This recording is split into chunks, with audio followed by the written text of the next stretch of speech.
ஒரு வாரமா தினமும் ஷார்ட்ஸ் அப்லோட் பண்ணிடணும்னு சொல்லிட்டு வீடியோலாம் எடுத்து வச்சுருவேங்க.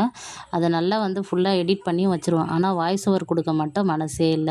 ஏன்னு பார்த்தீங்கன்னா, அந்த கரூர்ல நடந்த அந்த சம்பவம் பார்த்து ரொம்ப மனசே கஷ்டமாயிருச்சுங்க. இந்த சின்ன குழந்தைங்கலாம் என்னங்க பாவம் பண்ணுச்சு? அவங்கலாம் என்ன உங்கள கேட்டாங்களா?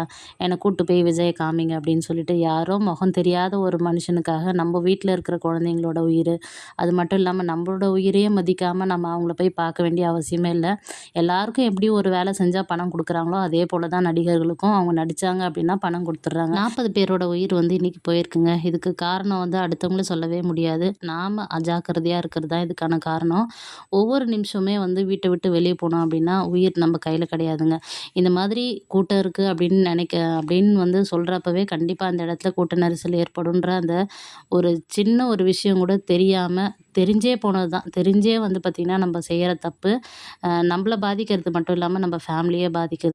இந்த துயர சம்பவத்த பார்த்து கண்டிப்பா தமிழ்நாட்ல இல்லங்க. இந்த உலகத்துல இருக்கிற எல்லாருமே மனசு ரொம்ப வருத்தப்பட்டுருப்பாங்க.